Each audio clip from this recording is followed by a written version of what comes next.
मनसेच्या बैठकीतील एक इनसाइड स्टोरी आता समोर आलेली आहे। राज ठाकरेंचं जिल्हा स्तरावर स्ट्रॅटेजिक प्लॅनिंग होत असल्याचं दिसतंय।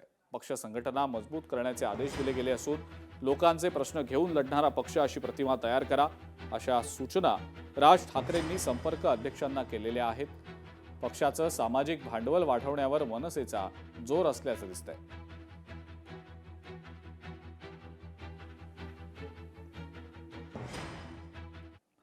बारामती आणि राहुरी या दोन्ही विधानसभा पोटनिवडणुका काँग्रेस लढवणार असल्याची माहिती मिळतेय।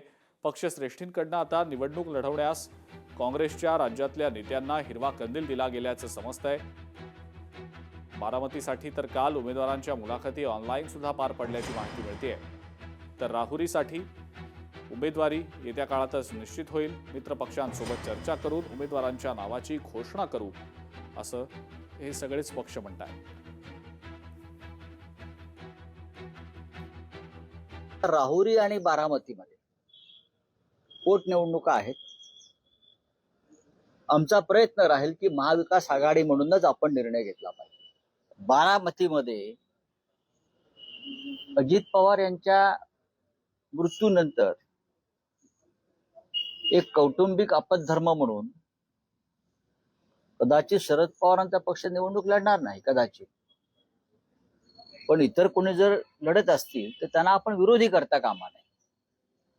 जर कोणाला लढायचं असेल महाविकास आघाडीतल्या इतर घटक पक्षांना, कारण शेवटी लोकशाही आहे, त्या संदर्भात सुद्धा एकत्र बसून महाविकास आघाडीला लवकरच निर्णय घ्यावा लागेल। काँग्रेस असो की कुठलाही पक्ष असो, कुठलाही आमदार गेला, कुठलाही लोकप्रतिनिधी किंवा सामान्य नागरिक गेला तरी अजितदादा त्यांचं काम करायचे। अजितदादांची ही सीट आहे आणि काँग्रेसने अनेक वर्ष अजितदादासोबत सहवास केलाय। अजितदादाच्या आयुष्याचे 75% राजकारण त्यांनी काँग्रेसच्या नेत्यांच्या सहवासामध्ये केलेलं आहे। त्यामुळं काँग्रेसच्या नेत्यांना माझी मागणी आहे की या ठिकाणी सीट अनअपोज करावी। हां, ते लढतायत राहुरीमध्ये, तिथे लढू द्या, काय अडचण नाही आम्हाला, तिथे आम्ही लढू, त्यांचा तो अधिकार आहे। पण बारामती मात्र आमच्या वहिनी सुनेत्रा पवारजी यांची निवडणुकीत सर्वांनी अनअपोज करावी अशी विनंती काँग्रेसला माझी आहे। संजय राऊत असं म्हणतात की महाविकास आघाडीच्या तिन्ही पक्षांनी एकत्रित बसून निर्णय घेतला पाहिजे।